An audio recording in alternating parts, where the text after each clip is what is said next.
My name is Genesis, and I am an addict. My name is Alan, and I am an addict. Welcome to Answers from Genesis, where Jen and Alan deconstruct Christianity. Today, we're continuing our series called Addicted to God, which is related to a book that Alan is currently writing on this topic. So please leave us your comments at the end, which may or may not end up in his book. By the way, this episode today will be exactly 30 minutes long. Yes, with the help of Alexa. All right. So, Alan, we've been discussing our stories about how we were not only true Christians, but that we were like the most dedicated Christians that could possibly have been out there, right? So today, let's go ahead and shift into a new subject, and this is about why it's so difficult to leave Christianity. Mm. Why do you think, what is the number one reason why it is so difficult to leave Christianity? Hope. Hope. Hope. What do Christians hope? What is their hope that they don't want to give up? So, hope in what's to come. Um, there is this idea that there is a fix to everything, and we will live in some sort of a blissful state at some point. So there's the idea of hope, but there's also the flip side of the same coin, so to speak, which is fear. Fear of missing out on what you're hoping in. So hope is what Christians desire so bad, but the reason it's so hard to leave, why it's so frightening or difficult to leave Christianity, is because you fear greatly that you will miss out on what you hope was going to happen, or what you were taught to hope in. Okay, so whether they believe in hell or not, which is a different topic, still most Christians, even those who don't believe in hell, fear, they have that FOMO that they're going to miss out on heaven. What do you think Heaven, heaven is? what's that? What do you think heaven is? Well, that's quite an interesting question, because um, what I think it is probably different than what you thought it was, and what 1,500 other people think it is. Um, because heaven has so many interpretations of the Bible text. There's no clarity on it whatsoever. What it seems to come down to is heaven is what we want it to be. Hmm. That's really what it amounts to, is what do I want as my heaven? That's what I'm going to hope in. And I fear that if I leave Christianity, I won't get that, which is really interesting if you think about it, because if it's really just your heaven and what you've created and concocted in your mind, then does it really exist anyway? And even if your interpretation of heaven actually is the only right one, and that's the one that exists, does God agree with you? Is that his heaven? Did he make that one? And if he made that one, then how do you get into that one? And are you sure you're going to get there if you're afraid? Because doesn't perfect love cast out fear, according to John? So if you believed God and you have faith in Jesus, you shouldn't have any fear of not making it. To have all this hope in the world and not have any fear, but yet there's fear. And so, what is heaven? There's several different views. Really, you can almost summarize all of the views of heaven into three basic kinds of heaven, three basic categories. And I'll just throw three quickly out, and then you can comment on. The first is going to be your literal heaven, the place where we go physically, and we basically sit around in clouds and sing praises to Jesus all day, looking forward to the hug that we get from him. Which is really, it's just, when you think about this heaven, it's so ludicrous, because all of it's placed in a physical reality. So when you realize how absurd it is to think that when we all get to heaven, we get excited to get this first hug from Jesus, which is fine in some ways if you're thinking about the daily routine of people dying. Sure, Jesus can give a hug to a few 100,000 people that die every day, but which is going to take a long time. But he can do it. Imagine when the rapture happens. How the hell is he going to give hugs to all of us at one time? I get, like, is there a fast pass? Do I get? Is there something I can do to get ahead of the line to make sure I get my hug? And then, like, what happens the next day? Like, when he has no time for me because he's hugging everybody else. Like, how do I get to Jesus? This whole physical heaven thing where you spend time with Jesus is just, how do you how do you do that? With gazillion people sitting around singing praises and just wanting to touch Jesus. It just doesn't add up. So there's that basic heaven.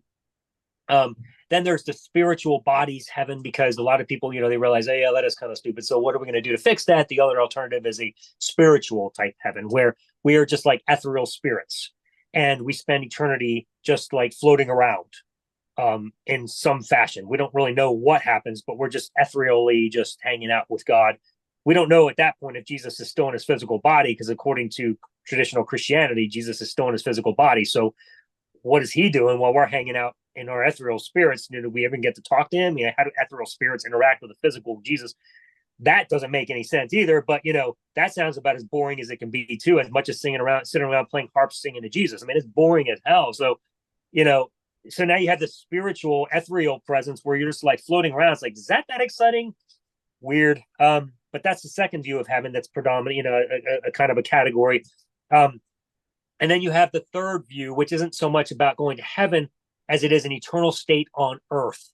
It's a new, renewed physical earth where everybody gets new bodies. We all live on this earth and everything's perfect. You get to play soccer and you're the best goalkeeper, and somebody else is the best forward and the best defenseman, and everybody just does everything perfectly, which makes no sense when you start to think about it, because who wins? How do you score and how do you block if the perfect kicker's kicking and perfect goalie's blocking? And then football, nobody ever misses a pass, but no defender ever fails to stop the pass. And you golf, you never miss a hole in one.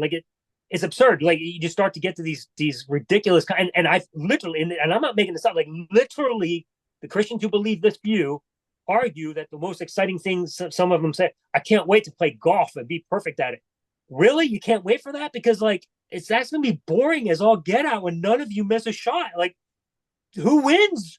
If you never have to practice anything at all to be good at it. You're just magically good. You can just pick up a harp and sing the perfect tune to Jesus.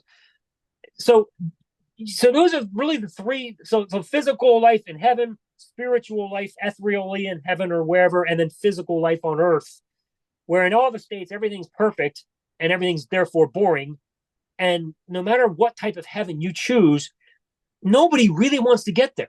It's so boring. Every thought of heaven is boring. The only reason people are choosing boring is because they don't want to go to hell. Nobody chooses heaven because that sounds like a great place to go. They choose heaven because hell sounds like a terrible place to go. That is really why people choose heaven. So they fear not going to heaven and so they don't want to leave Christianity, because if they don't go to heaven, they're going to go to that place called hell. That's really what this is all about. Interesting. I've never thought about looking at heaven in those three different perspectives. I've certainly heard them, but I hadn't categorized them like that.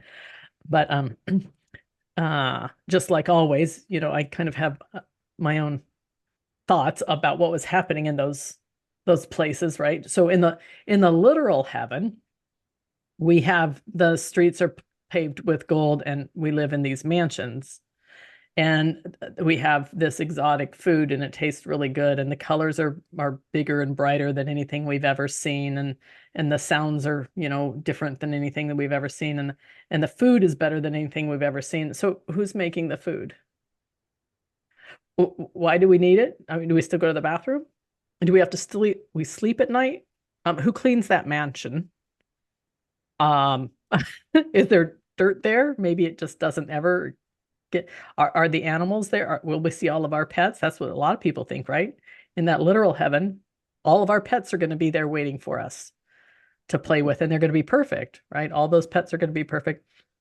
But in both that one and the heaven on earth idea, I think about, one of our main purposes here on earth is accomplishment.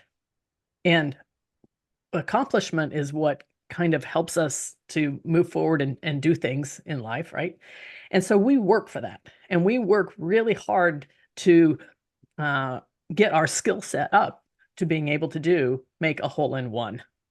And then we have to work really, really hard. I'm not a golfer, but I can figure this part out. We have to work really hard to keep practicing that skill over and over and over and over and over again, right?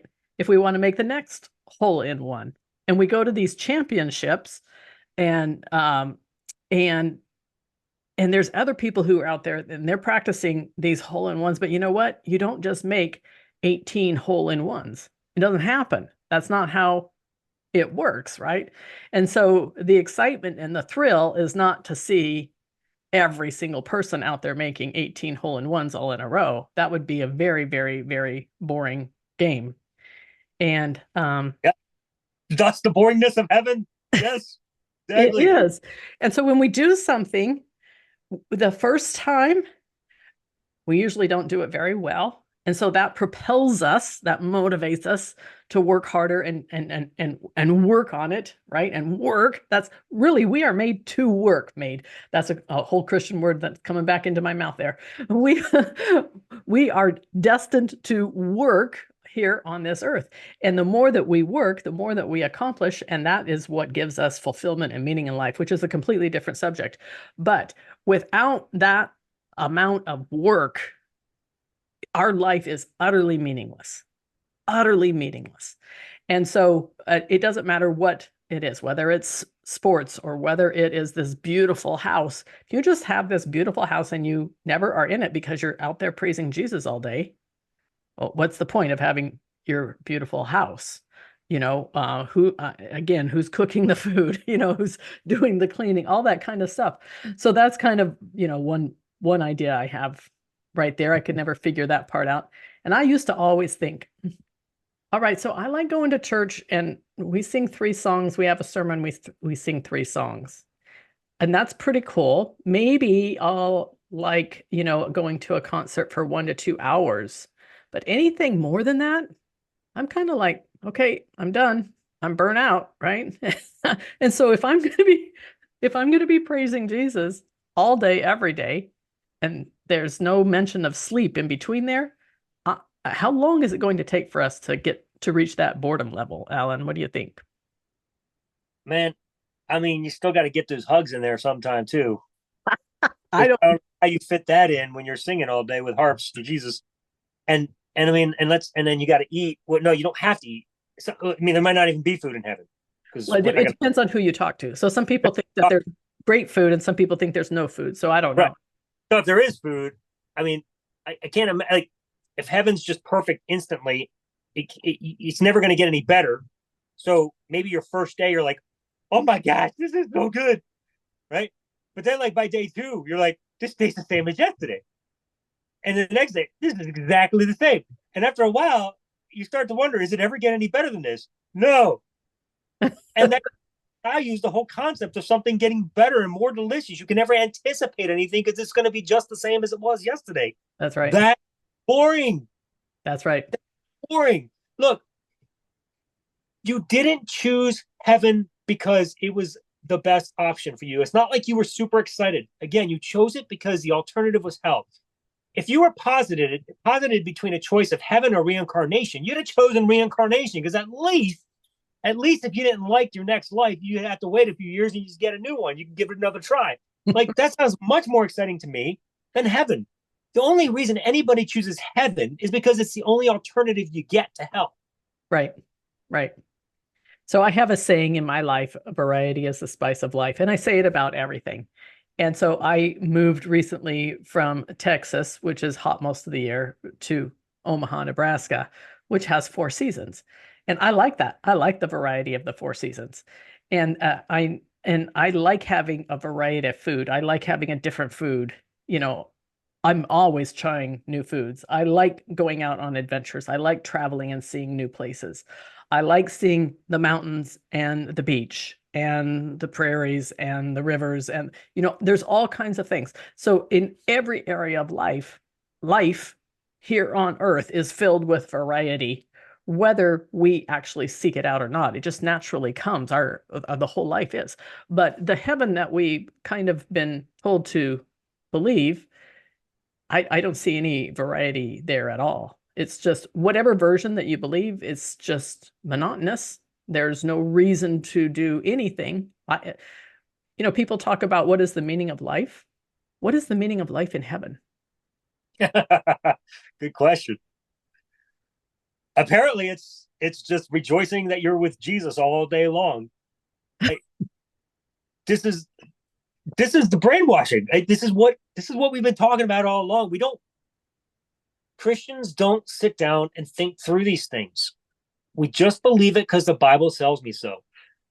It doesn't matter how many things make no sense about any of this. Somehow we're walking through our mansions all day, but also sitting and singing songs all day while also eating and playing soccer all day. Like, not, how do you, there's like, oh, well, it's eternity. So you get to do all of it all at the same time. None of it makes sense. It just doesn't make sense. It doesn't add up. Nothing works in this system.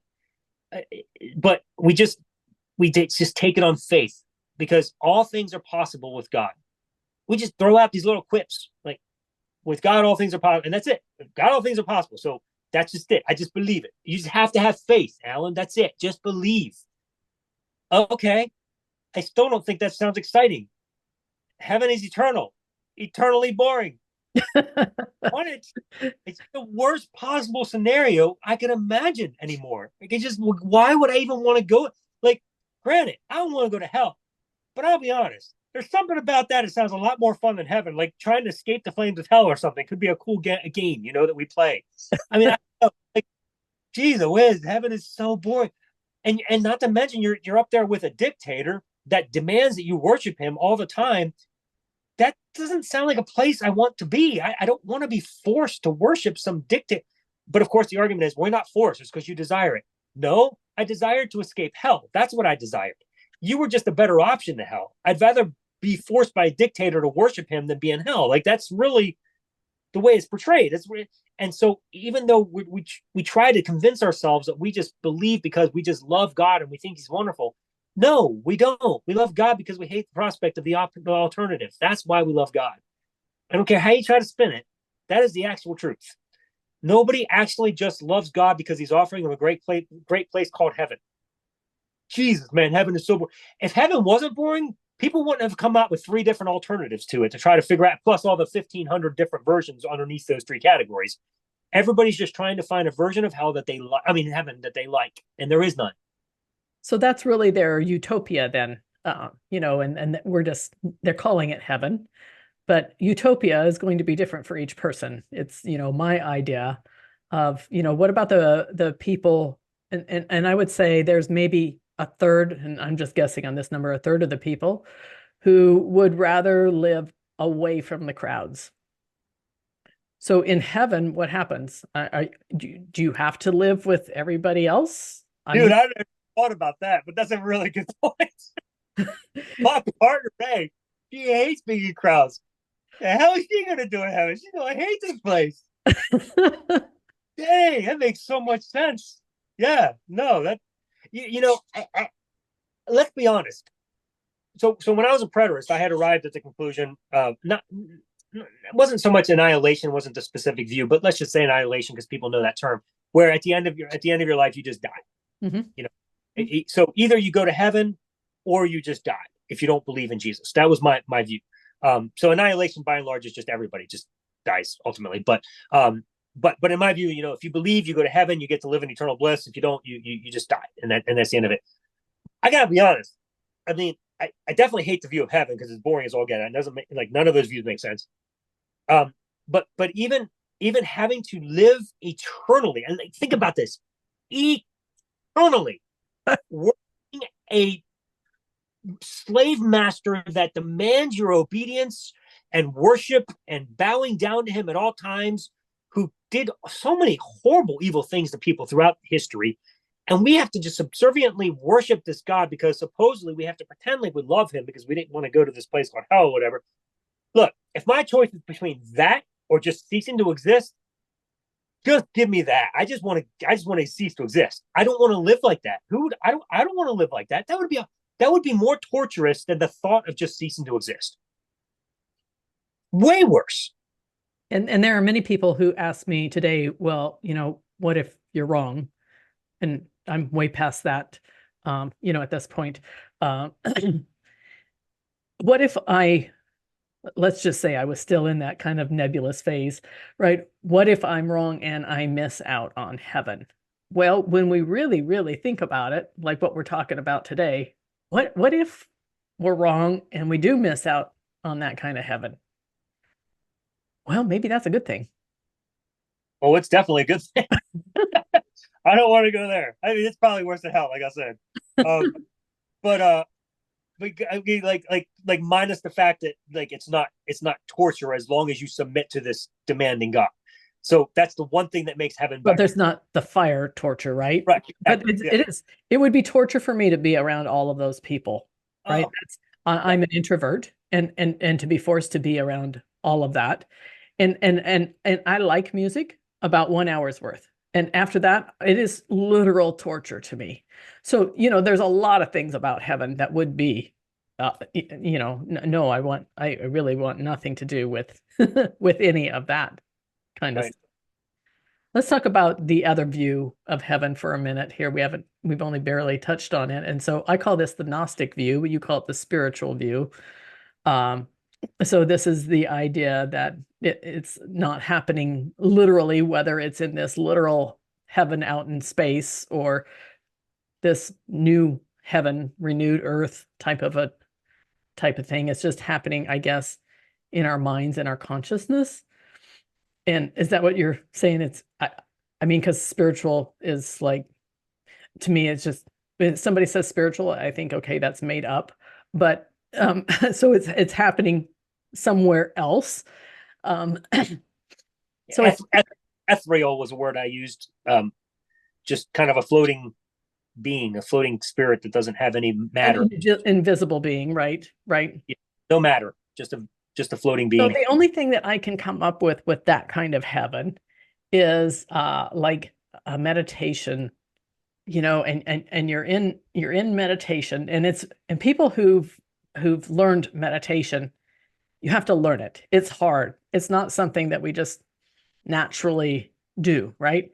And so we go into this meditation stance, and and at first you're just there for a short period of time, and then you have to work and work and work on getting there longer and longer and longer, and you're emptying your mind.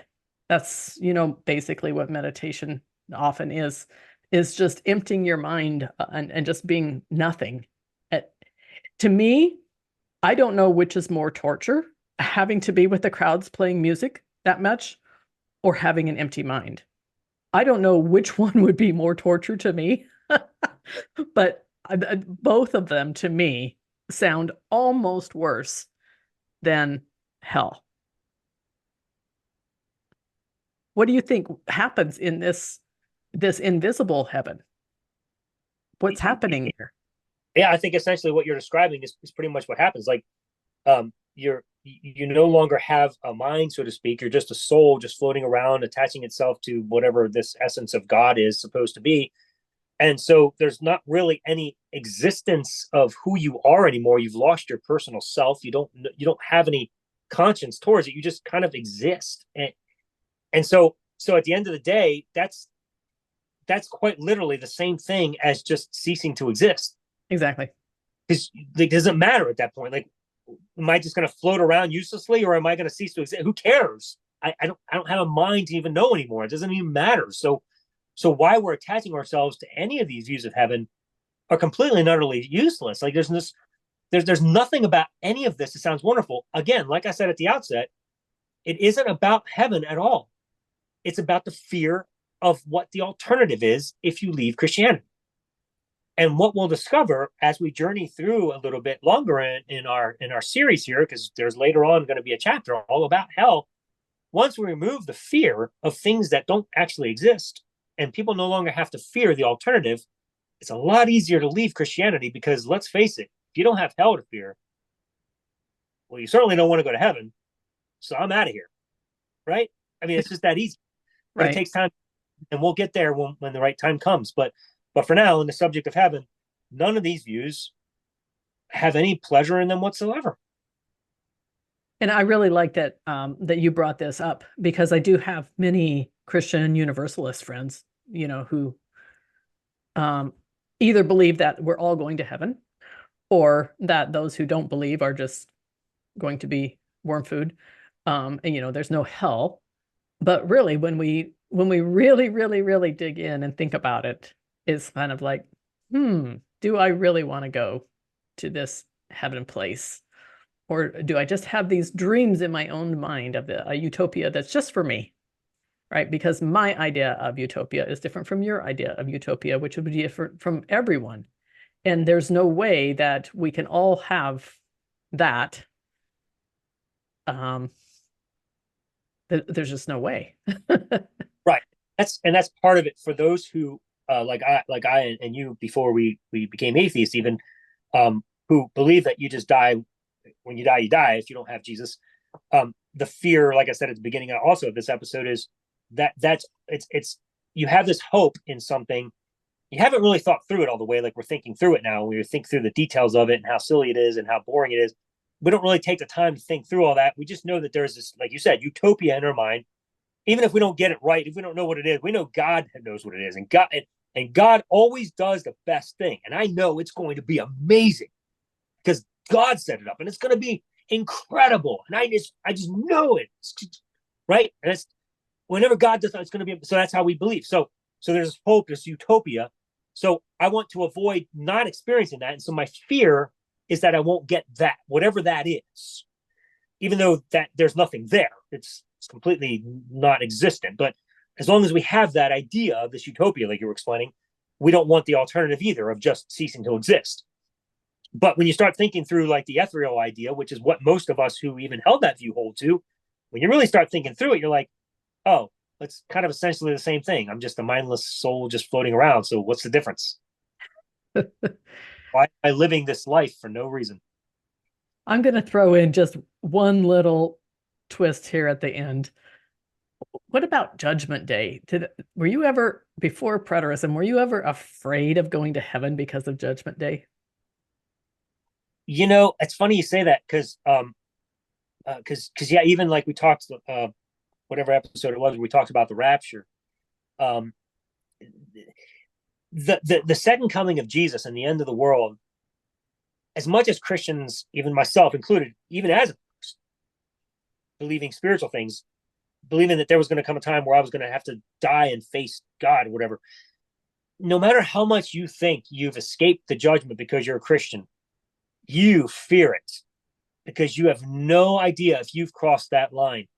I don't care because, if you claim that Christianity is faith-based. It really isn't. What it really comes down to is we like to deflect and say, well, other religions, they're work-based. They are trying really hard and trying to cross that line to make sure God accepts them. Christians really do the same thing. They just call it faith, but they're really hoping that God accepts that faith when they cross the line. It's the same thing. Neither view is certain in their faith. Both are just hoping that God accepts either their faith that's enough or their works that are enough. It's the same thing. So that's why every time an earthquake or a hurricane happens or a tornado or wars or whatever, Christians still freak out because we or a really heavy lightning storm or the eclipse or whatever it might be. You have this shaking in your heart because you're afraid that maybe, just maybe, I just didn't believe. Maybe my faith just didn't take. We aren't that secure. So yeah, I was afraid of the judgment. What about you? Oh, desperately afraid. I mean, I didn't want to go to heaven because I was afraid of, the things that other people would see about me because I was thought it was going to be public, and that they would see who I really was. And, you know, Let's play his book of life. That's right. God opens it. He like reads it. It's like, did you ever hear the? Oh, I heard this all the time growing up. That there's going to be a big giant screen and God's going to televise all of our sins for the world to see. Yeah, I heard that too. Oh my goodness, I forgot about that. That's just evil. and that's the heaven that we're going to. So we had to literally go through hell in order to get to this heaven that we don't even actually know what it's really like. Exactly. And not only was our public sins or physical sins going to be displayed, but just all the sins in our mind. Yes. And never thought was going to be thrown up on this screen. Everybody was going to be able to see it. I was just like, I was thinking to myself at one point, I was like, man, just my sins enough? My sins alone are going to take eternity. How is it anyone else? It's going to be forever. I mean, like, when are we even going to have time to get to the hugs or the? All we're going to do is spend time in line going through everybody's sins. Yep.